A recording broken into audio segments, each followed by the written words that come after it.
are now listening to Sports Talk 916 with Greg Bull and Coach Greg Veroza. If you'd like to participate in the show and listen live, there's a number of ways to do it. You can go to the Mixlr app, or you can follow us on Facebook Live every Sunday. You can also go on the wildfireradio.com website and listen to us Tuesdays at 3 o'clock Eastern, 12 o'clock Pacific. And if you want to contact us, head over to our website at sportstalk916.com. There you'll find all of our social media feeds, bonus after-hours content that you won't hear anywhere else. What's up? Hello. Can you hear me? I can hear you. Yeah, you can. What's happening, guys? Not much. Sunday, and that means it's Sports Talk 916 time, episode number 252. And this is, I think, one of my favorite shows of the year.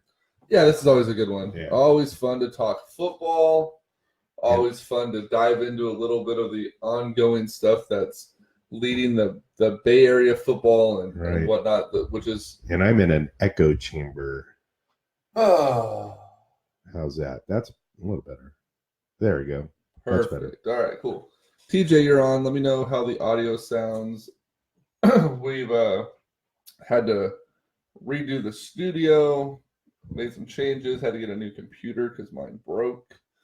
We decorated a little bit here and there. Redecorated, so it's been good. How was your week, man? Good. Busy. Jumped into the remodel thing with both feet, so we're going with that, and that's getting real. Both feet? Both feet. Even though I only have one. So did your doctor throw you your foot back? You're gonna need this. Right. I am submitting my application for general manager of the radio. Oh, fuck. Yeah, we'll get to that here in a little bit. So no, a lot of busy stuff. Water polo's up and running. I'm helping with the girls at El Camino. Remodel is going good. Had a couple of fantasy drafts last week, including ours. Yep.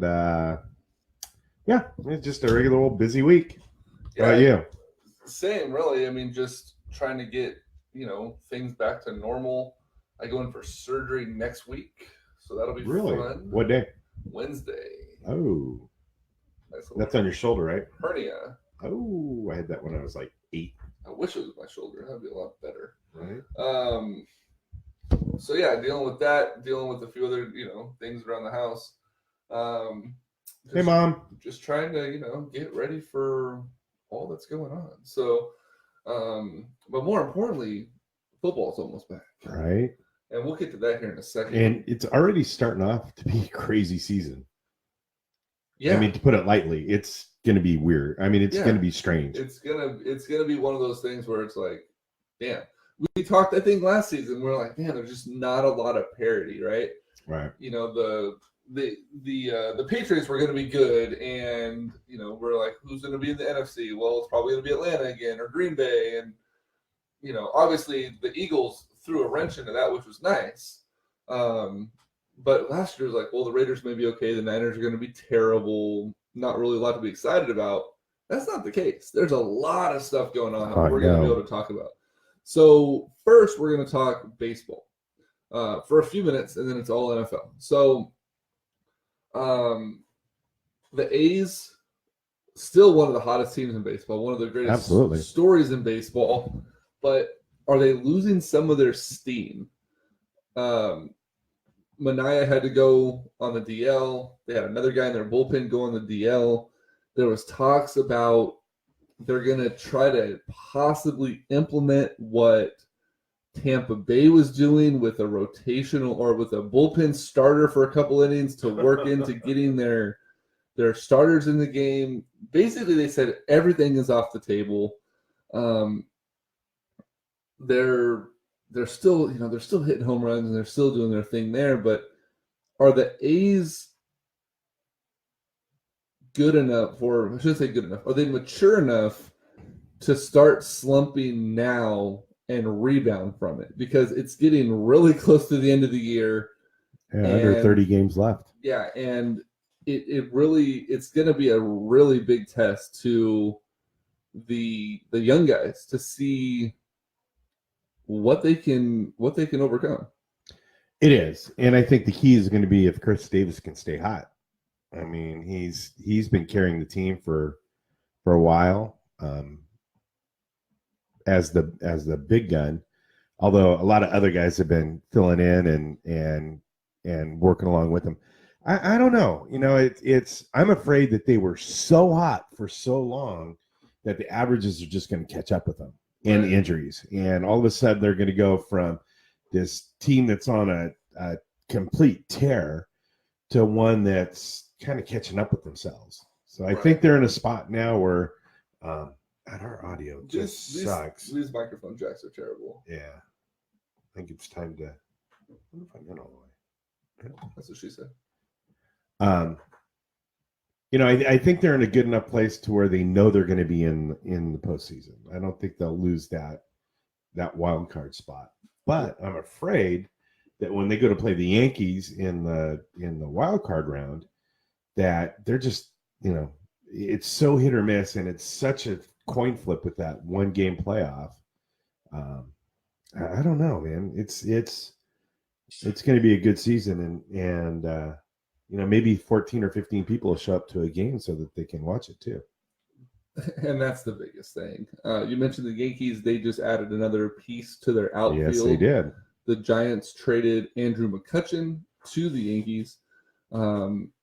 Good move for them. I mean, he was going to be leaving. There's a chance he could obviously come back, but you've got to get something for him. They got an infield prospect and a pitching prospect for him. McCutchen gets to go to a playoff team and gets a chance to do something he hasn't got to do a lot in his career, and that's play in the postseason, have a chance to win. And he's a good guy. I mean, he was a good locker room guy, just a good guy to watch, and a good guy from all accounts, to be around in the clubhouse too. Yep, and if you saw his post, or NBC Authentics post, he had to shave because the Yankees have that stupid no facial hair rule. Oh, I didn't see that. He looks 16. Does he really? Oh my God, it's ridiculous. Let me see if I can find it real quick. But he absolutely looks 16 years old. Yeah, I don't get that no facial hair rule. Obviously, you and I couldn't play for him. Holy shit. He looks 16. It's awesome. But it's the Giants, I mean, obviously are out of it. Although now they're playing good baseball, which is unbelievable. Like, of course they are, right? And they brought up some young guys to play the outfield that are, you know, they lighten some fires under some people's asses. So it's been kind of cool to watch them the last week or so. Yeah, it's been a lot of fun to watch for sure. Buster Posey had season-ending hip surgery. He successfully had a labrum repaired in his hip, which leads to the question: is it time for Posey to move to first base? They took Bart, number 2 overall in last year's draft. Right. He, by all accounts, is the top catching prospect in the minor league system right now. In the Giants or all minor leagues? They're saying he's up there in the top of catching prospects. Wow. Yeah, but he's not going to be ready for a couple of years. So right, they're not going to call him up now. No. He is likely going to get a spring training invite next year. And there's a lot of people that say as long as he keeps playing good in the young league that he's in, I don't know what league he's in now. He's not in single A. He's below single A. Single A short season, I think. Yeah, that's what he's in, short season, up in Washington. Yeah.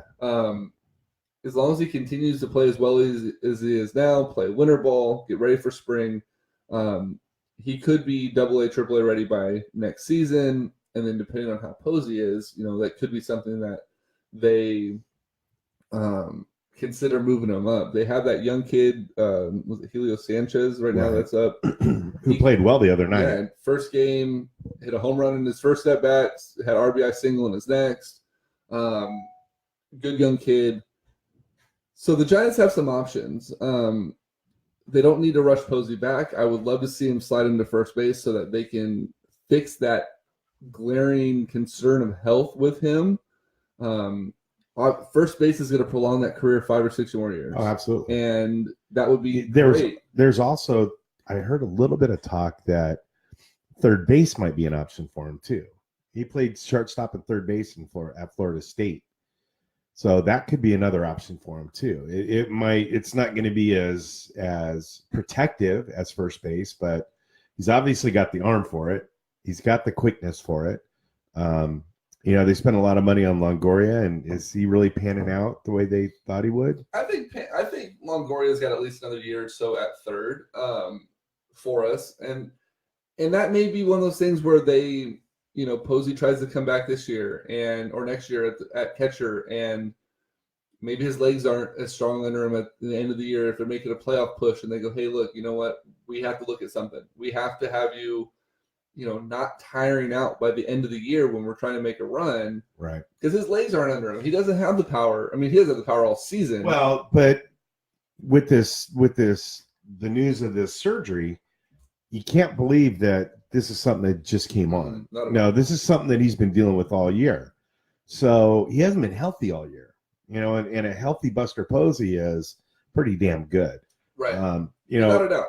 I think the key in that whole thing is going to be how healthy Brandon Belt can stay. If the guy just cannot stay healthy. Right. And, this year it was, fluke stuff, appendicitis and stuff like that. But,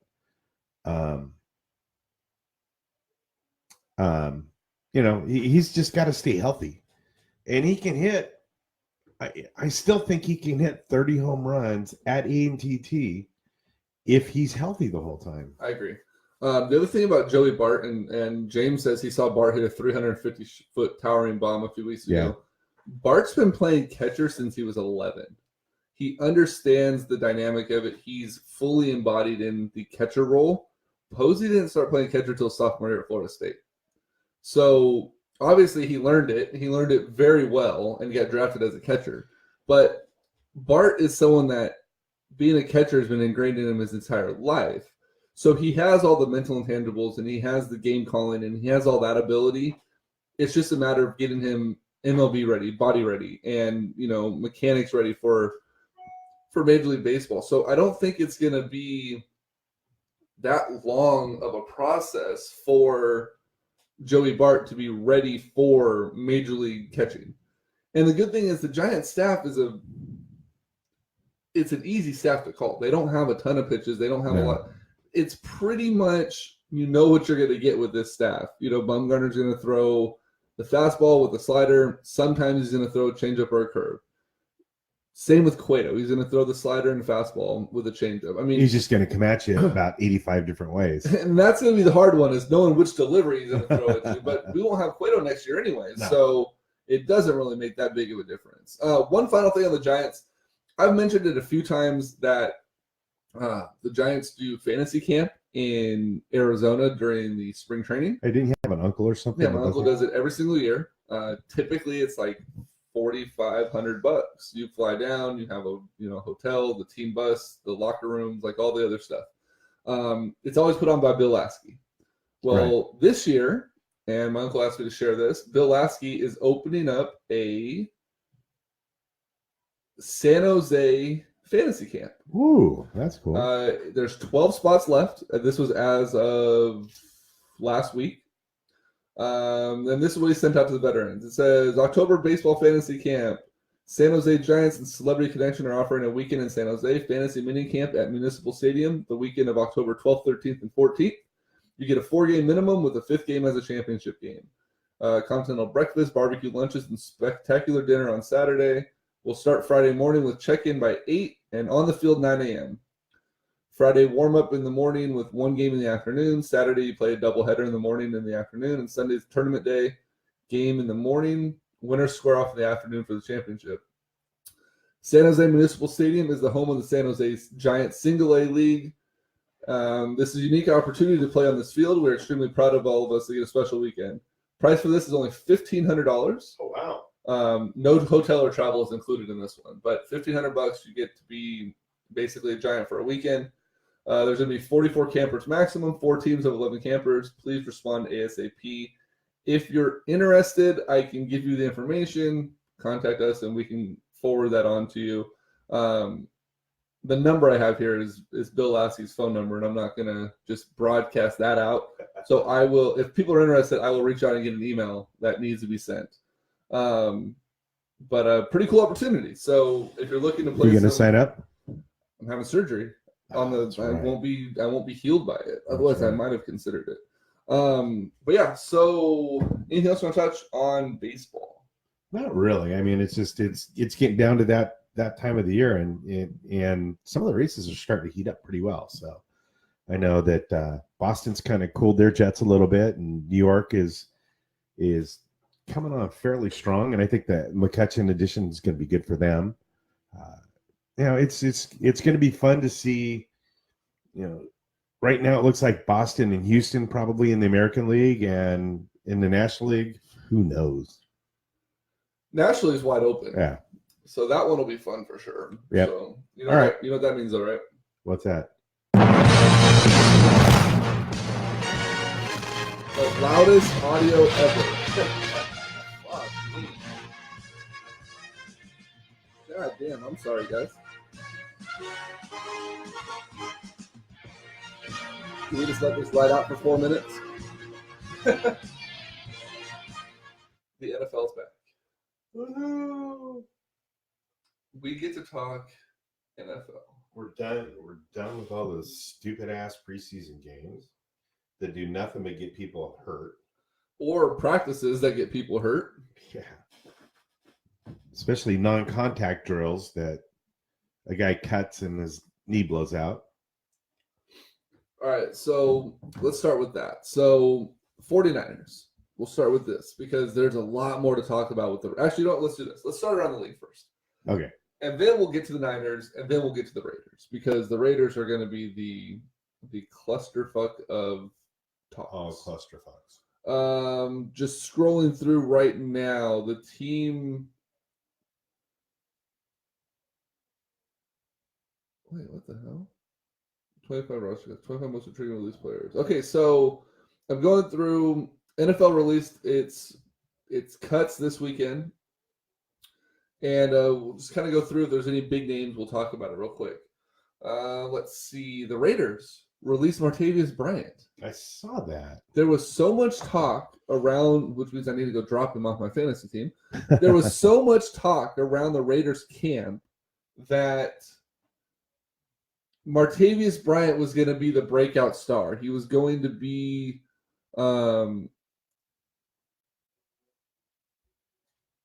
he was going to be that hidden gem that the Raiders got in that trade, and then they release it. Well, who knows what they're doing? Nobody. And we'll get to this later, but is it McKenzie or is it Gruden? For $10 million a year, it's got to be Gruden. Which we'll get to. Do you think Des Bryant goes to the Raiders? Why would you want to? Yeah, I don't know. He wants a job. Somebody's going to pick him up, and I got a feeling somebody's going to pick him up in the next couple of days. But man, what about Bryant? Where do you think he lands? I don't know. I mean, I don't know. At first, I would think I know New England. I was reading some stuff this morning that New England has more running backs than they do receivers. Yep. So there's a spot for him there. Although, is Belichick going to put up with his shit? What's that? Only thing he's breaking out is the weed. Yeah, he has another suspension coming up. So maybe that's why Who, Des? No, Martavius Bryant. Oh yeah. So yeah, I don't know. Would New England be a good fit for him?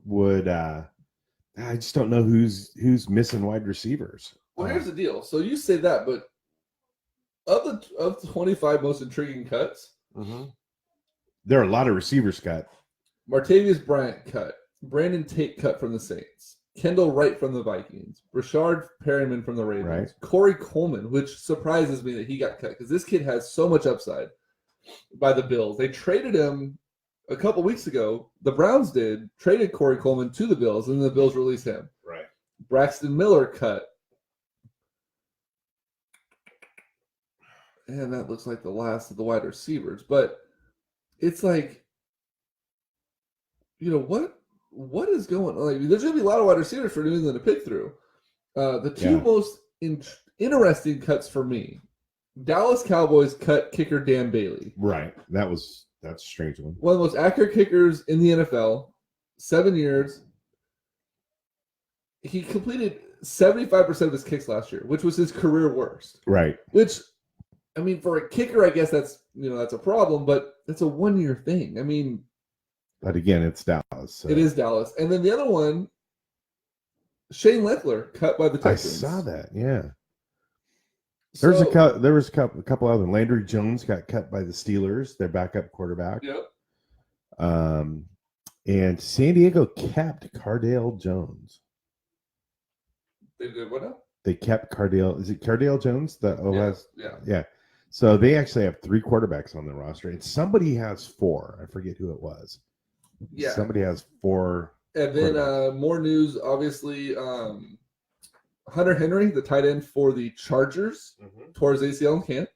So they were down respectable tight ends. Today, or maybe it was yesterday, the San Diego Chargers signed a new tight end. Los Angeles Chargers. Los Angeles Chargers signed a new tight end. Of Anaheim in Southern California. Right, exactly. Antonio Gates returns to San Diego. God damn it, LA. I say he's an idiot. For a 1 year deal. So that's good. Now he could retire a Saint. Or, God damn it. I say he's an idiot. He can retire a Charger of Los Angeles the way he should retire. Right. Let's see. Mike Gillislee, the running back from New England, is visiting the Saints. Ravens career Vedvik found injured on a Baltimore street. That's interesting. I'm just browsing right here real quick.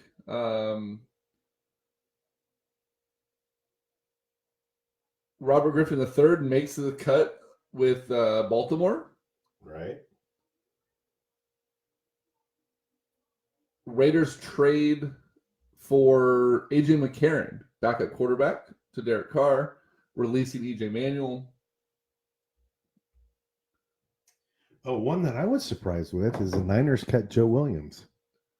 And I was bummed about that, but he didn't do shit. I'm willing to bet that Joe Williams' phone has rang from the 49ers in the last 24 hours. Well, the other thing is they could re-sign him onto the practice squad Well, too. they may need to re-sign him onto the active squad now that Jerry McKinnon is done for the year. So let's talk about that. So let's talk Niners real quick. Actually, are there any teams that you saw that stand out as far as a clear-cut favorite, whether it be in the NFC or the AFC? No, nobody does. Team. Going in again, this is another one of those years of, you can pull probably, I don't know. You're always going to say New England because they're always going to just be there. Right. But other than that, nobody blows me away in the AFC. Minnesota, I think, has a shot. They're young. I read somewhere today that their oldest player is 31. So they're set up to win for the next few years. Nothing really stands out anywhere. So this is the fun question that I've seen floating around. The Bears, or no, I'm not sorry, the Bears. God, I am really bad at this today. The Browns. The Browns. How many wins do you think the Browns pull off this year? I'm high on the Browns this year. I'm thinking probably 7-9, 8-8, 9-7. That's exactly where I'm at. I'm thinking Right anywhere in there. between 6 and 9 wins. Yeah. Which for them is going to be insanely, an insane improvement. Although there are guys betting on them to win the Super Bowl too at like 200-1. God damn it! I swear to God, I hate Vegas. I was in Reno last weekend and there was a sports book. It would have been good to put a $10. I almost dropped bet. $5 or $10 on them, but I didn't. That's a safe bet. Or it's a safe bet because it's going to be low money, Right. and super Risk high reward. Exactly. Risk reward.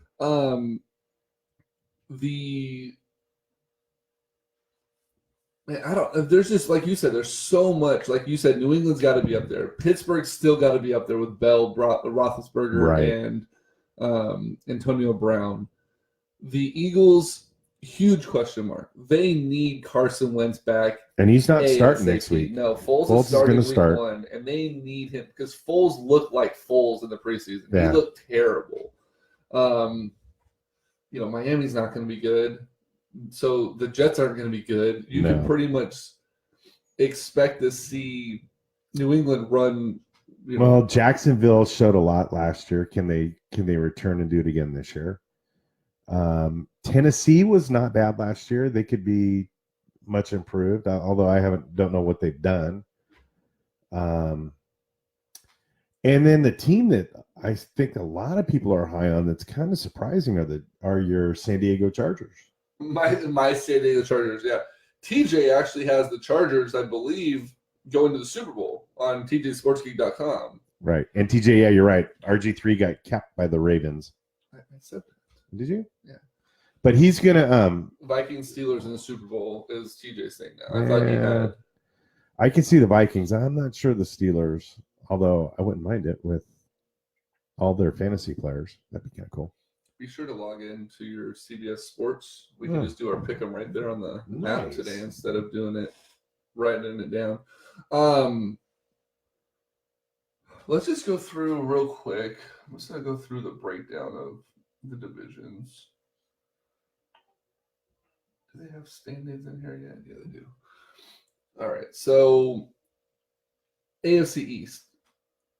Bills, Dolphins, Patriots, Jets. Is there any doubt that it's going to be New England coming out of the AFC East? No.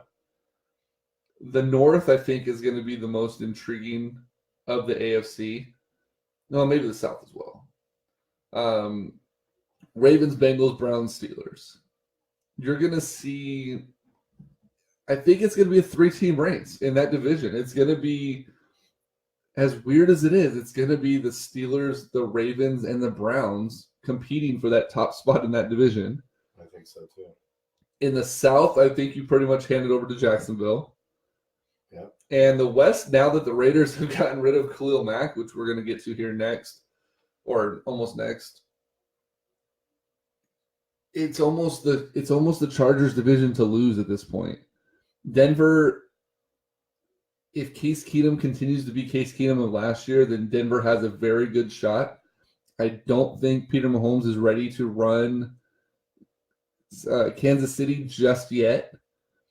And the Raiders, I mean, who knows what the hell they're going to do? They were probably one of the favorites going into it. I would think so. And but- then now it's like, who knows? I mean, you have Gruden, you have, what's McKenzie doing? No, have Mark you Davis. don't have Gruden. You have the legend of Gruden. He's been away for a long time. 9 years. Although he's been involved in the game and he's been active in it. It started worrying me when he was talking about I want to bring it back to 1997, and that's the kind of football I want to play, or whatever year it was. It's just I don't know. I just don't think, and I don't think that Chucky style is going to go over with the kind of football players that are playing today. Well, he just let the biggest locker room guy they had go. Right.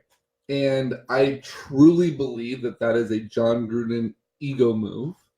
Well, the other thing is, and I heard this the other day, and it does make sense, is they were the 23rd ranked defense last year With Khalil Mack. with Khalil Mack. So they're obviously not going to be ranked any higher, but how much lower? They can't really get much lower than that. So, but here's what I don't get. If you're going to move Khalil Mack, I strongly doubt that he would have sat out regular season game checks Well, he lost $850,000 per every preseason game, preseason but I game. think he would have lost a lot more going into the regular season because I don't think you get the same game checks as you do in the preseason.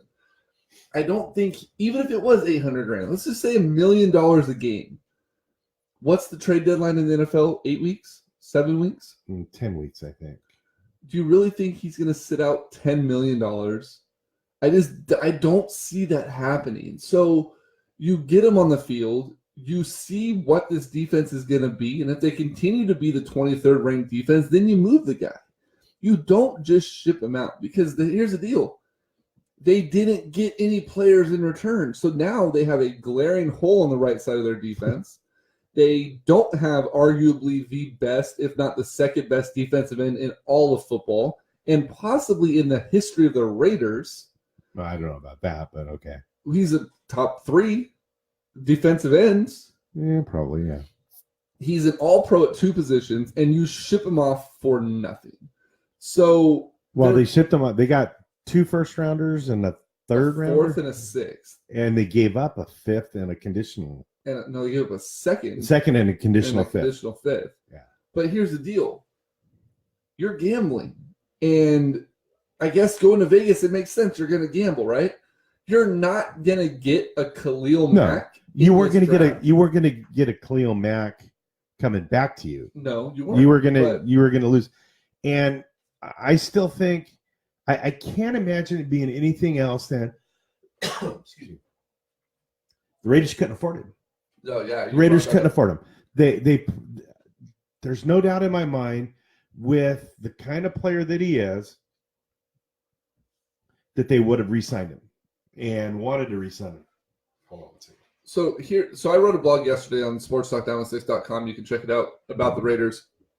And I mentioned what you said about, they can't afford him. And Derek Carr put out a quote yesterday that said, I asked McKenzie over and over and over again during my contract negotiations, is me signing this deal going to affect Khalil or affect Amari and prevent them from getting the deal done? And McKenzie told him over and over again, no. Yeah, that's wrong. And which is wrong. Now, I wonder if at the time that they were negotiating with Carr, that Mark Davis was all in on signing all their guys. And then as Vegas gets closer and as the unknown grows, they're starting to be a little bit concerned that maybe our estimations aren't right. But why would you go to a new city like that and not have your best player? Right. And not have your best team put together. So here's my thought on that. I thought about this while I was taking a shit this morning because I think of all my Raider stuff while I'm shitting. What if... Are your turds as big as the Raiders are? No. What if the idea behind getting 2 first-round draft picks and a 5th and a 4th is to have homegrown pieces? What if the idea is we're going to a new market, these fans need to get excited, let's have the potential of the very first Vegas draft pick to be a home run? And that guy started in Vegas, and he was the first player to put on a Vegas jersey out of college. Could have been. And he is going to be the linchpin of the identity of the Las Vegas Raiders. And now we have 2 years to hit that home run. You know what I mean? Like, I'm trying to think outside the box of what the fuck Mark Davis is thinking, because but you're using logic. sense. You're using logic. And when at any time has Mark Davis used regular people's logic? Well, here's my thought behind what Mark Davis is doing. You ship off Khalil Mack. You don't get anything in return. Now your defense goes from 23rd probably to 26th, 27th just by removing him and his stats. Right. This move is going to piss off a lot of Raider fans. Raider fans are already up in arms on social media, all over the radio, everywhere. If Mark Davis can drive down attendance, you mentioned it last week on our show, there's a possibility that the Raiders could move as early as next year and go play at UNLV. Yep, heard that a lot. If they drive attendance down and fan support is down and the Raiders winning or their record is down and they don't make the playoffs or they don't even sniff the postseason, Mark Davis now has an excuse to pack up early and go play at the college stadium and let them build their stadium while they start their fan base early. Because if you think about it from a new team standpoint, just like what the Chargers are doing, I mean, they're not doing it on purpose. They're stuck, but you start small and build your base up. You don't go into a 100,000 seat stadium and only draw 20,000 people. Oakland A's. You start in a 20,000 seat stadium, much like think about the Sac Republic. Sac Republic were the new thing in town. Everyone went ape shit crazy over them, and they filled up Hughes Stadium. No one expected them to do that, but that's where they played, and it packed the place. You're going to have people that are diehard Raider fans in Vegas or in the surrounding areas that want to see that team play that are going to be fighting over tickets at UNLV because there's only going to be X amount of seats available. You can raise the prices up a little bit. You can have a whole bunch of stuff basically that's going to allow them to drive revenue. And then as they continue to get more established in the league, then they can shift into their bigger stadium. And those people that are on a wait list because they can't get into the UNLV stadium, or the people that only get to go to a game or two because they sold out or couldn't get on season tickets or whatever it is, they're now going to be clamoring to get into that new Vegas stadium, and they're going to sell more tickets. That's my thought on the whole thing. Is Mark Davis is looking at it as a dollar and cent standpoint and not as a fan base standpoint. So I just looked up the UNLV Rebel Football Stadium holds 40,000 people, which by NFL standards is pretty small. Yeah. And that's AT&T. Yeah, I think you're right.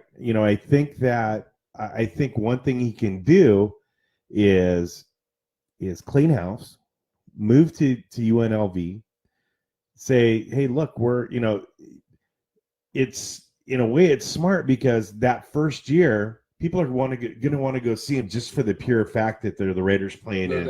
They're there. And they want to see the spectacle. They want to see what they're going to do in Vegas, want to see what changes they made to the uniforms or to the, whatever.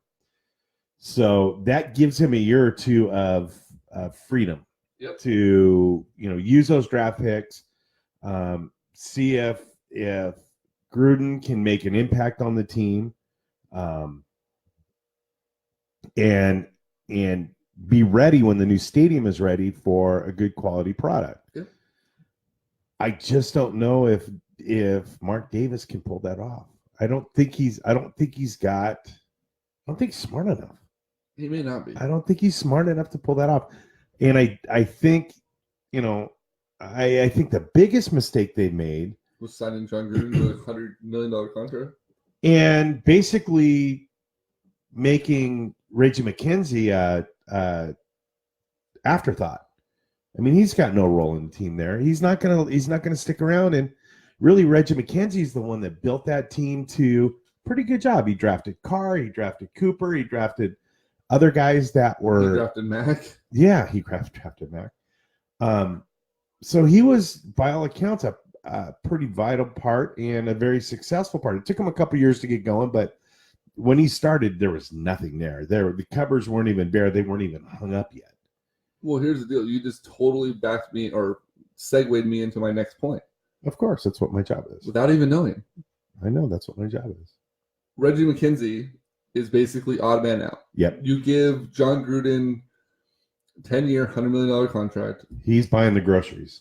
Right. He's buying the groceries. If McKenzie came out and said that there was nothing planned, he had no plan in making this deal. The plan was to not trade Khalil Mack. No. And John McNabb just joined. Congrats on your new defensive end, John. Was he a Bears fan? He's a huge Bears fan. Raiders are soft now, and it's Mark Davis that softened them up. Mark Davis is an idiot for sure. McKenzie's going to be the odd man out. He's going to leave the Raiders. He'll either step down or be fired. Yeah. This is John Gruden, Tony Dungy 2.0.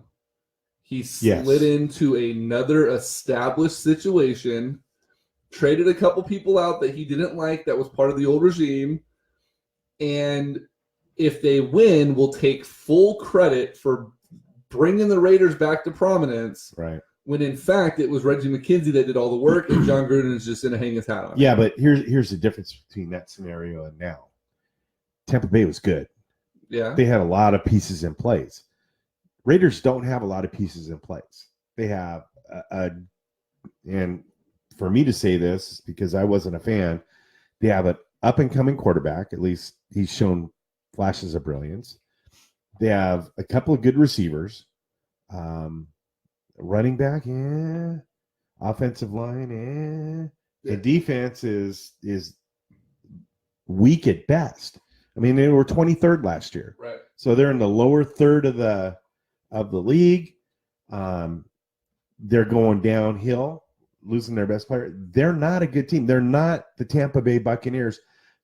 Look back at that team in 2002. Those guys were studs. Their defense was loaded. They had 2 or 3 Hall of Famers playing. They had a quarterback that fit Gruden's system perfectly. Yeah. Good old Brad Johnson. And the best thing that they got the fortune of playing Gruden's old team in the Super Bowl, who melted down the week before when their center took off to Mexico and got caught at a donkey show or something. Whatever it was. And they were so inept in calling plays that Gruden knew exactly what they were doing before they did it. Yeah. So, his genius was knowing the Raiders and having the luck of playing them in the Super Bowl. I don't see him. He's not a Hall of Fame coach. He's barely a winning coach. He's 8 games or something like that over 500 for his career, and he's only 1 game over 500 in the playoffs. He's not $100 million coach. We talked about this. No, he's $100 million personality. That's exactly. And he's $100 million Band-Aid. Yeah, and $100 million draw, gate draw. Hopefully, because at least for the first year. For the first year, I mean, that place is going to be packed this year, no matter what they do. That it will be. I think it will be at least the first 4 or 5 or 3 or 4 games, because they're going to want to see. They're going to want to see Chucky back on the sidelines. They're going to want to see him stomping his feet and getting all pissed off. But that's going to wear. Another shit thought that I had this morning, and by shit thought I mean thought on the shitter, is John Gruden wears a beanie or a beanie. God damn it, a visor. Because his head is so damn big that he thinks so highly of himself that he thinks he can't have a cap on top of his head. Dude is not going to bring the Raiders back. They're going to be a losing team going to Vegas. Yep. They're not going to sniff the playoffs. And the people that are going to suffer are the true Raider fans that have been with this team thick and thin for now 3 moves and another slap in the face by the ownership group that doesn't give 2 fucks about them. And that's the unfortunate part about this. On the flip side of that, the Khalil Mack deal, the Bears just took themselves from probably second fiddle in the NFC North with Green Bay to contender, odds-on favorite to win that division. Because I think they're a 50. I mean, I think that's a stacked division. They had to do something like that because not only is Green Bay always going to be good as long as they have Aaron Rodgers playing. They're going to be good. Hasn't stayed healthy for a couple of years. But we're going to go on the presumption that he stays healthy. You're always going to be in every game with Rodgers at quarterback. Yeah. Minnesota isn't going to do shit with Kirk Cousins. I disagree. I think Minnesota is right now on paper, which again, a stupid thing. We don't play on paper. I think they're a definite contender for the Super Bowl. Chicago just brought themselves up to be competitive with those 2 teams. They're no way a prohibitive favorite. They're a prohibitive first, second, or third.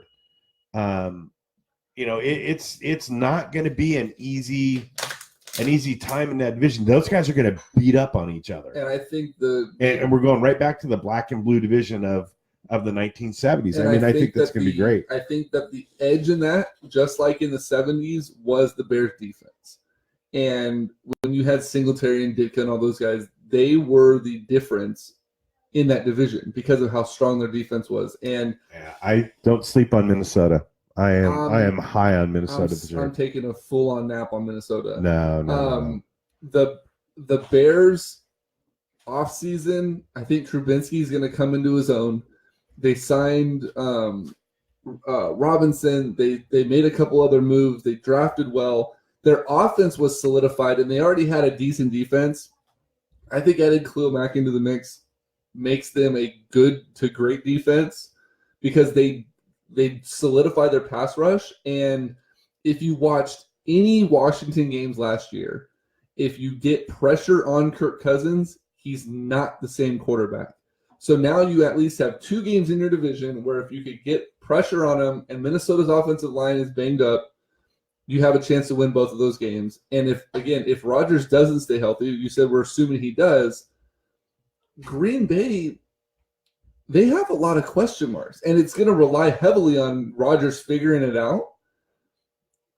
You split with Green Bay, you win both games against Minnesota, or even I split against Minnesota. I disagree with you 100% and then on you Minnesota. destroy the Lions, you have a chance to win that division. I disagree with you 100% on Minnesota. I just think the way they finished last year On a lucky play. I mean, well, that's the thing. yeah, but I mean, getting to that point, they were pretty good all year. But they don't have that quarterback, and they don't have that running back. But they don't have the wide receiver. They lost a lot of pieces in that team. Yeah, but they also gained a lot of pieces, and I think Kirk Cousins is going to do better than you think he's going to do. I just don't. I've never had high hopes on Cousins. When the talks about the Niners trying to give up the house for him, it pissed me off. If he proves me wrong, great. I'll come back and eat the crow. But I don't think he was. I think Minnesota panicked on the deal. Well, I think they did too. I think they way overpaid him. They panicked big time on it. But I don't know that they did enough to bring the weapons around him that they need either. I don't know. I like I said, I'm a little bit higher on Minnesota than you are. That's fine. I mean, it's like I'm curious to even look at like their offensive weapons, because I'm not sure that they're. I'm really not sure that they're going to be that great on offense. Their defense may be okay, but I don't want to click through. Come on. Anyways, Kirk Cousins. Okay. If he goes down, they're fucked because any NFL most of team, the time, yes. if your starting quarterback goes down, unless you're Philadelphia, who probably have the best backup quarterback in the NFL, unless you're Philadelphia, you're fucked if your first string quarterback goes down. Okay, but they have Trevor Siemian as their backup, so Yeah, there's okay. an issue there. Running backs, Mike Boone. You have Dalvin Cook, who is a very good running back. C.J. Ham, Rock Thomas, and Latavius Murray. Well, Latavius Murray can play. Sometimes he's like what was that Niners running back we had a couple years? It's Carlos Hyde. He's there and then he's not. Right. Stacy Coley, wide receiver, never heard of him. Laquan Treadwell, never heard of him. Brandon Zylstra, never heard of him. They have Stephon Diggs and Adam Thielen, which are two pretty good receivers. Diggs is very good. I think he's going to be the breakout star. Right. Thielen, he's hit or miss. He had some big-ass games last year, and I remember because I had him on my fantasy team, and I always sat him, and then he'd have fucking huge games, and then I would play his dumbass, and they wouldn't even target him. Right. And Cousins doesn't typically throw the ball to the slot too often. He's more of an new outside system, receiver. new system, You new better approach. you better hope he takes it on. Right. So I mean, it'll be interesting. I don't know why that they got rid of Kendall Wright. I think he would have been a good option for Kirk Cousins on the outside. So maybe I don't know. The NFC North is going to be a fun one to watch. I think it's going to be. You're going to see some upsets. You're going to see some games where you have a head scratcher. I think Chicago, I mean, just because they added Khalil Mack doesn't mean that their defense is now going to be the number one defense in the NFL. No, I don't think so. But I think they're going to be a top 10, maybe. Yeah, but I think so is Minnesota. Well, we'll see. Yeah, so I don't know. I just think Chicago. Which Greg? John, you need to write which Greg? Greg right. V or Greg B? Right, V. Yeah. I just think Chicago is going to have a new fire too, a new energy. They have a lot going for them. They have, like I said, they had a really good offseason.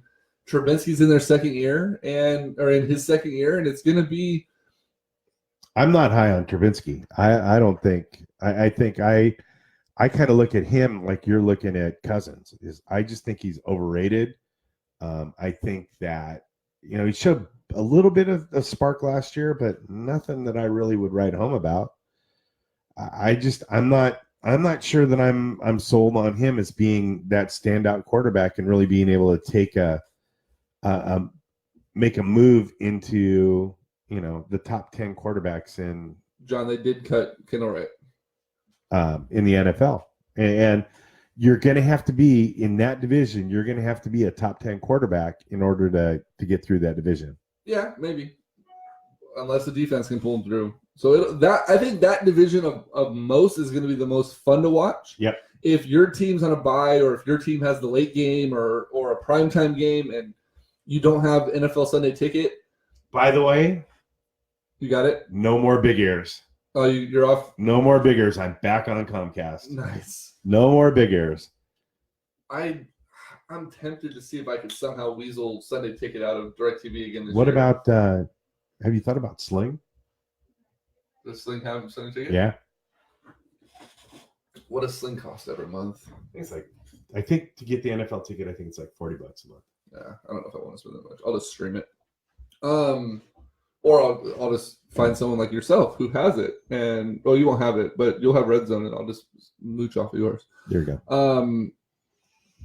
That's going to be the division that when your team isn't playing or has a late game or a primetime game, that you're like, I wonder if there's going to be an NFC North game to catch.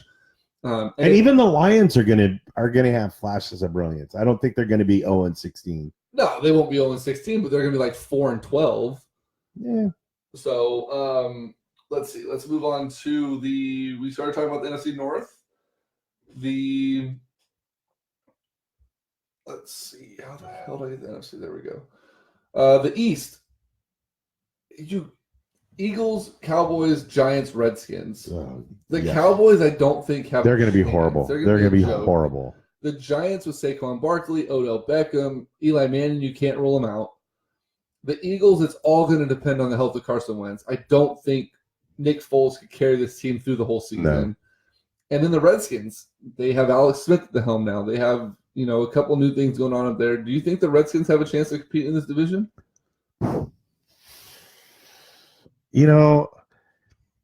Alex Smith is one of those quarterbacks. And by the way, John, yes, I know the defense is going to be top 10. I don't think the offense is going to be good enough to carry the Bears.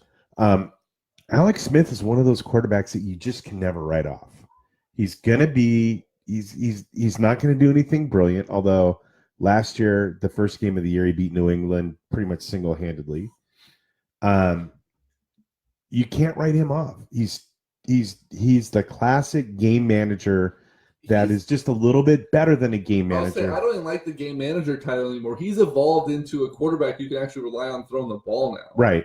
And so I think that as long as he's there, and he's got to stay healthy. I think the Redskins could do some stuff. The Redskins' problem is their running back situation is all jacked up. Yeah. Well, they have Adrian Peterson, man. Well, yeah, he's like 73 years old. Something like that. So, and I'm not going to put it past Peterson not to have a good year. So if he can come back, they have a couple other decent running backs that could do something. I don't know. I don't know who Smith has to throw to. I still think coming up into week 1 or 2, if Des Bryant isn't signed, that the Redskins make a run at They him. could. The team in that division that I really like are the Giants. Yeah, the Giants are not going to be No. that obscure team anymore. No, I mean, a lot of people don't like Eli Manning. I think he does a good job. He's won 2 Super Bowls, so you can't argue with that. He has a running back behind him now that's Yeah. going to protect the shit out of him, too. And he's got arguably 2 of the top 10 or 15 wide receivers in the league to throw to. With Shepard and Yeah. Beckham? Yeah. And, they did a lot. Ooh, hello. Just one of the sponsored athletes I follow. Nice. They did a little bit to shore up their defense. I think the Giants could be a force to reckon with and could be, in the mix for going deep in the postseason. Yeah, I can see that. Yep. So I'm not sold on the Redskins. And the Cowboys are going to be – I don't even see them winning 8 games this year. We talked about the North already. The South has the Falcons, the Panthers, the Saints, and the Buccaneers. I think it's going to be a battle of mediocre teams. Yeah, I think that's gonna be that division like the NFC West was a couple years ago. 9-7, maybe 10-6.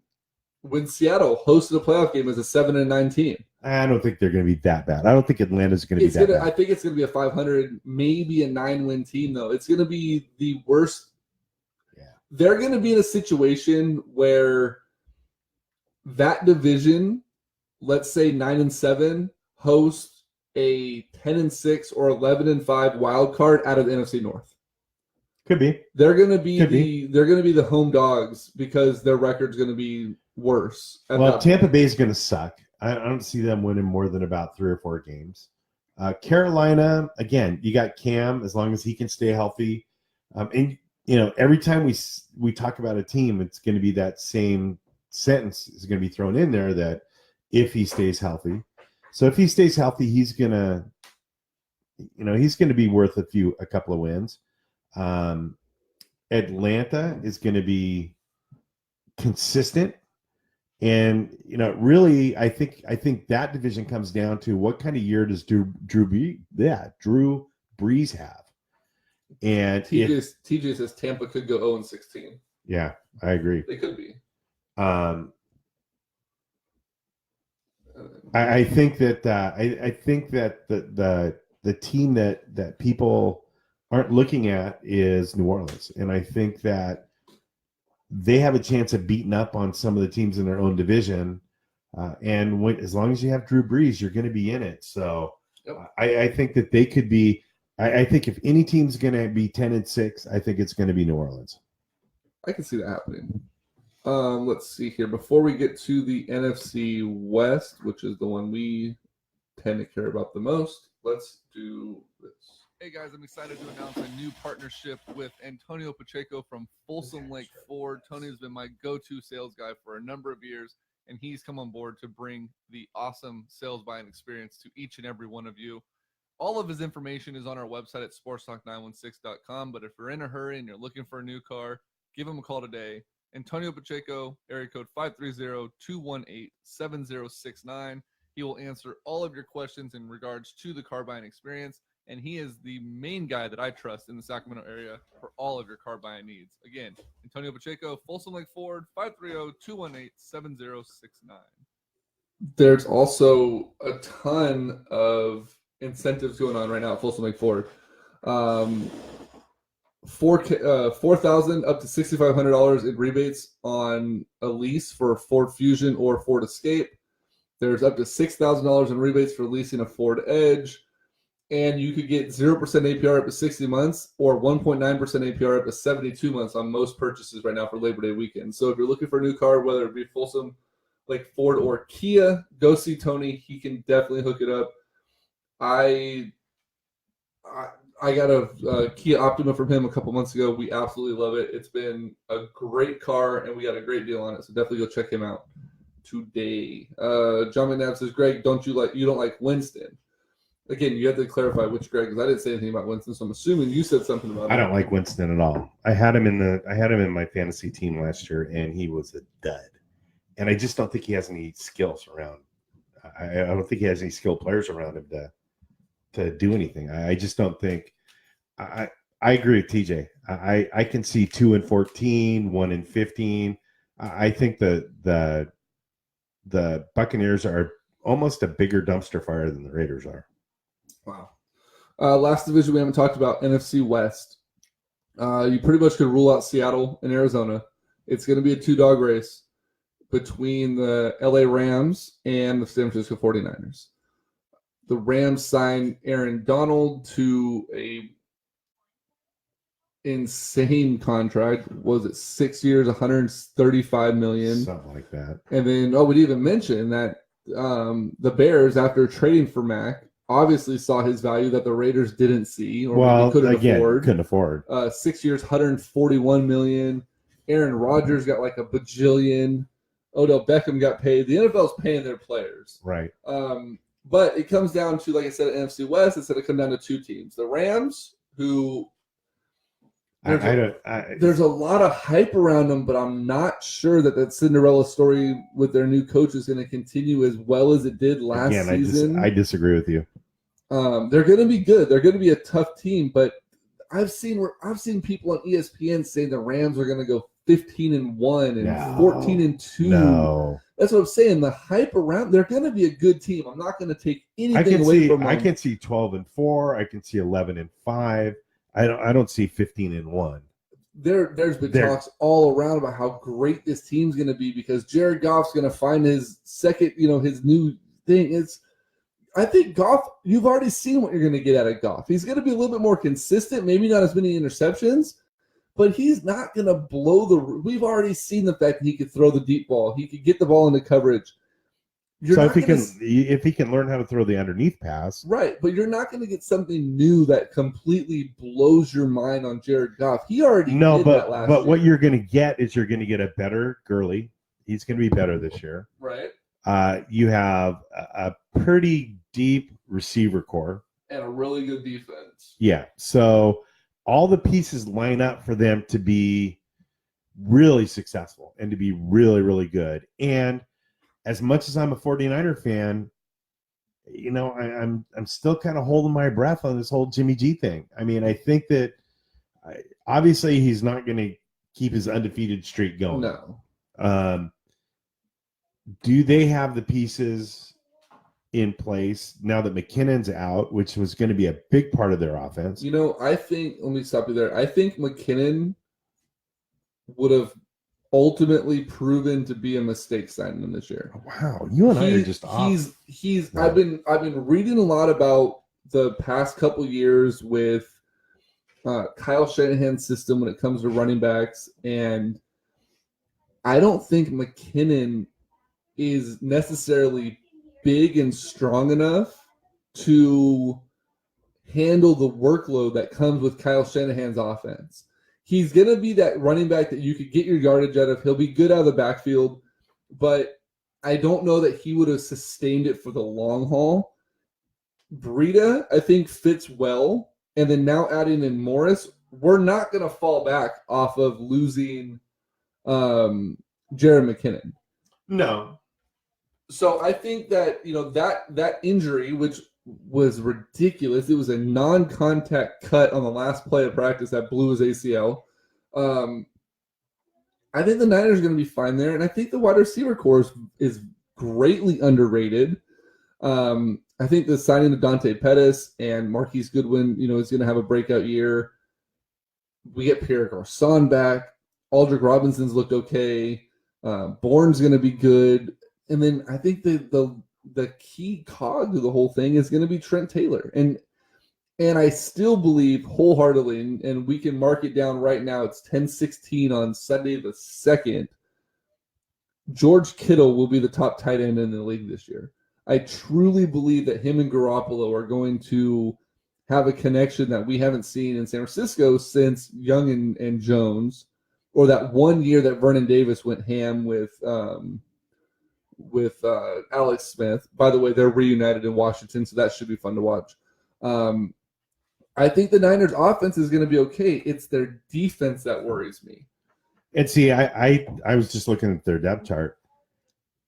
Their front 7 or 8 don't scare me at all. I think they might have one of the top 10 front 7 or 8 linebackers and defensive line groups in the NFL. What scares me is their secondary. Yes, their secondary. And that's what I meant by their defense. Yeah, their secondary just doesn't. I mean, Jaquiski Tart is, okay, but I just don't see a lot of depth. I don't see a lot of standouts. I'm not sure that Richard Sherman is going to be able to contribute as much as I think Sherman's going to be fine. But still, he's not the Richard Sherman that takes half of the field away. No, but he's going to be Richard Sherman side of the field away. Huh? You'll still put him on your number 2 guy and take that option away. Right. And I think Ahkello Witherspoon on the other side, I think he's earned his chance to be the number 1 guy. And the preseason that Witherspoon had gives me a lot of hope that the Sacramento kid can be a number 1 corner on this defense. And there's been a lot of reports out of San Francisco. Matt Barrows has talked about it a lot, that at nearly every practice that they've had open media for before and after practice, the first 2 people into the film room together have been Witherspoon and Sherman, and the last 2 people to leave after film session have been them as well. That's good. He's basically been hooked to Sherman's hip. Well, and we talked about this when they signed Sherman. Is you're not signing You're Sherman. getting a coach. is what Yeah, you're he's a getting. coach on the field, and we talked about that when they signed him. That you're paying Sherman for his experience, and you're paying for him to bring those kids along. So And you're still going to get production out of him. right, but I still think that they're not as strong at in the secondary as they are in other parts of the defense. Their defense actually, as you start talking about it, could be pretty good. I think the Niners' fate is going to come all the way back to quarterback and depth at receiver. I just don't know that they have. Pierre Garçon is good, but he's not going to stretch the field. That's what Goodwin's for, and Pettis. Right, but And they've Bourne. been inconsistent at best. Goodwin has shown flashes of brilliance. He had a pretty decent preseason. Let me ask you this. You say they've been decent at best in the preseason. How much of it do you think is the preseason, and how much of it, or is their talent not shining through, or how much of it is Just them not playing the schemes. And literally not playing basically anything out of their playbook at all? They're just playing football. Like they're doing the basics. You're They're- not seeing anything complicated. You're not seeing any really complicated schemes. They're basically playing backlot football where it's like, okay, you're going to run an out, you're going to run across, you're going to do this. Right. This is a running play. But then again, the defenses are doing the same thing. They're not playing any schemes. They're not playing anything other than vanilla defenses. So, it's kind of an even scale there where you would think their talent is going to shine a little bit better. They could come out in the first game and Another Bears fans on. What's up, Sammy? it could come out that first game where, they get cut loose and they prove me wrong. And God knows I'd love to be proved wrong on this. I think Garoppolo has held back a lot. Yeah, I do too. I've seen enough in practice footage and in the preseason that shows his head's on right, his mechanics are right. You could tell that he's super comfortable with Shanahan's system, just in the way that he's managing these watered down games. And I can't wait for Sunday when they actually run plays that are designed by Shanahan's system. I was looking into something. One of my buddies is a huge Falcons fan. He grew up in the area. He's always been a Falcons fan. He actually was pretty damn upset when we signed Shanahan as our head coach. And he said that there was a story that came out of Atlanta a couple years ago that most offensive coordinators have playbook A and B. They have their normal one, and then for divisional games, they usually will bring out playbook B in the second game or vice versa to mix things up. There was a report that Shanahan has basically A through F. He has so many plays and playbooks that he can bring to a system that keeps everyone on their toes that you can't game plan for him. And I think that Garoppolo having a full year under his belt and a full offseason now to learn all that, plus the 6 years or whatever it was learning behind Brady to develop those abilities, I think that's going to work wonders for Garoppolo, and it's going to be one of those things where it's going to be fucking fun. What scares me about that is it too much? Do you think having that many different playbooks, I don't think they're that gonna many run different many. options, that many different things going on, is that too much? Is that, are people going to be overwhelmed with just so much information? I don't think he's going to pull all that out, but let's say week 1 they blow the Rams up. Well, they don't play the Rams. They play week the 1. Vikings. I know, but let's say game 1 against the Rams. They just destroy them.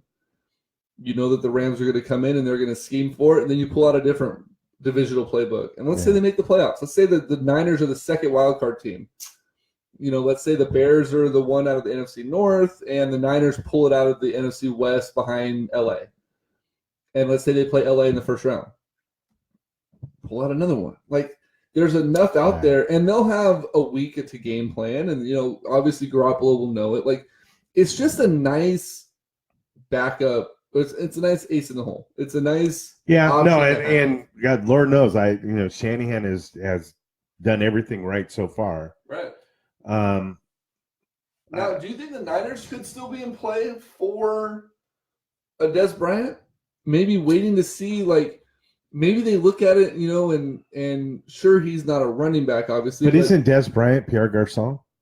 I think Dez Bryant's better than that. He's bigger, he's stronger. Yeah, but he hasn't done anything in the last couple of years. He hasn't really had a system that does anything. Once the Cowboys got Prescott and then got Elliott, they went away from the Dez Bryant offense. They went straight to running the game, and he became an afterthought. But Des Bryant's game is 50-50 balls.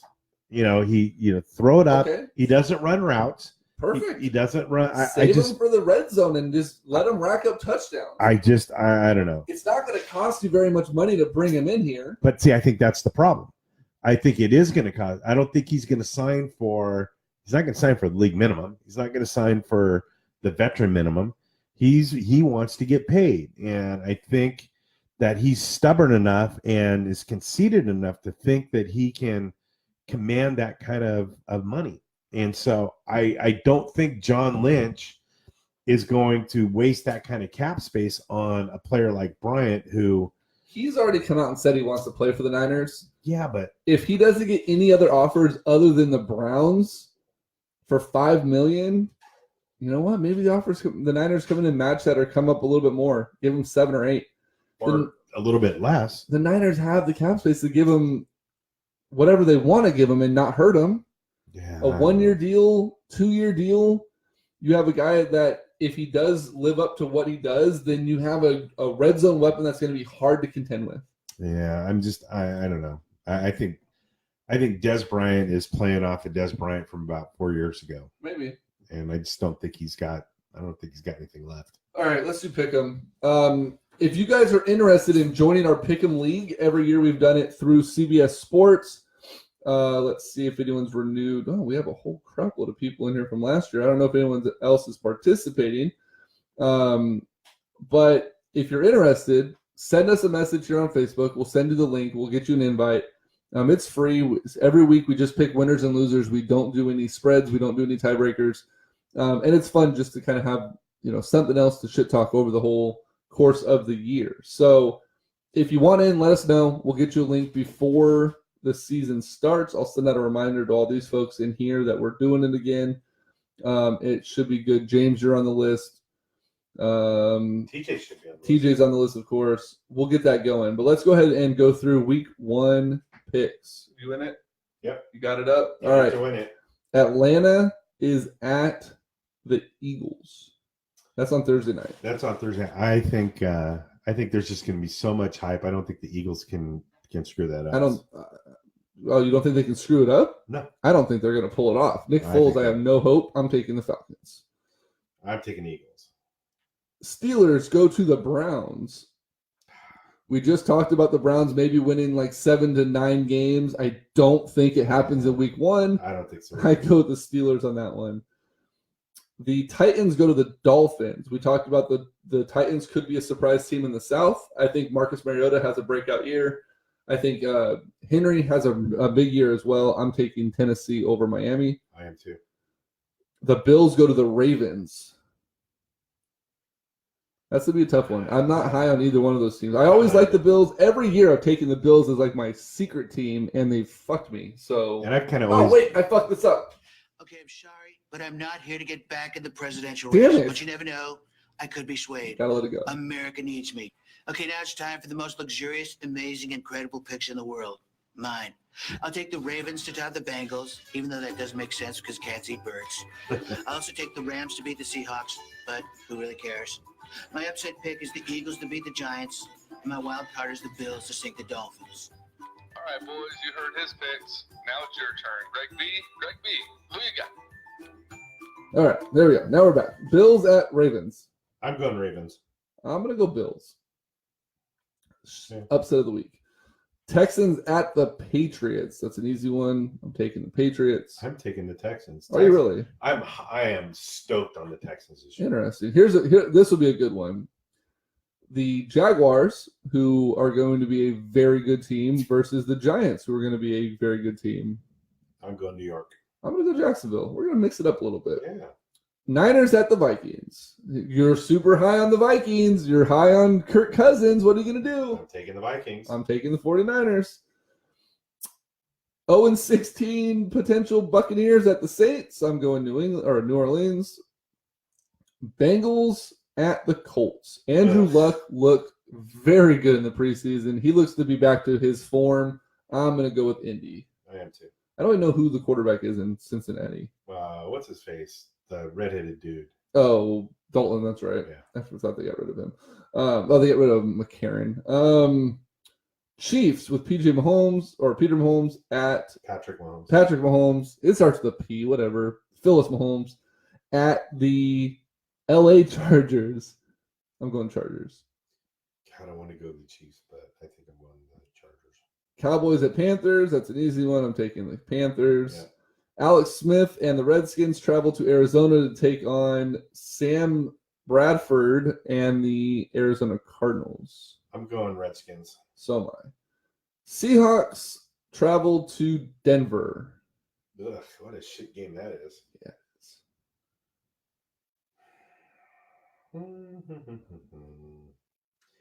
I'm going Denver just because they're at home. So am I. The Bears. We were talking about this a minute ago. First game right First out the game gate. out of the chute Sunday. And it's a night game, which means we get to watch it regardless of what our team is doing. Bears and Packers. Do the Bears have enough time to implement Mac into their system for him to make a huge effort or impact in game one? Could this be the one? Yeah. Well, I mean, if It's you're rush the quarterback. yeah, That's it's his just job. see quarterback, hit quarterback. I'm going to go with the Packers on this one, but I think the Bears come back and get revenge later on in the year. I'm going Packers. Jets at Lions. Ugh. Ugh. And that's a Monday night game. Who the fuck scheduled this? I say he's an idiot. Who the fuck schedules the Jets at the Lions, the week 1 Monday freaking night game? Can I just say that's going to be a tie? 0-0? I'm gonna. I'm going Lions. They're home. I'm gonna go Lions just because you picked the Lions. So nobody's gonna get. We're just gonna cancel each other out. And then the Rams are at the Raiders. I'm going I Rams. am too. All right, picks are locked in.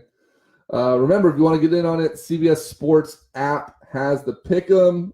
Let me know. We will get you guys invited. It's always a lot of fun. Yeah, And we'll get it going. and you guys have the benefit of hearing our picks, before you before make you yours make or yours. after you make yours or whatever. so you know not to pick any of the teams that we pick because we Right. both suck. Oh yeah, we're terrible at it. I think last year was the first year that we both went positive. Did we? Yeah, I think so. Me and you we killed it last year. Yeah, that's true. We actually did a really good job. But with that being said, that is our NFL preview show. Nice. Okay, So who's make your pick? Who's your Super Bowl? 49ers? No, I'm just kidding.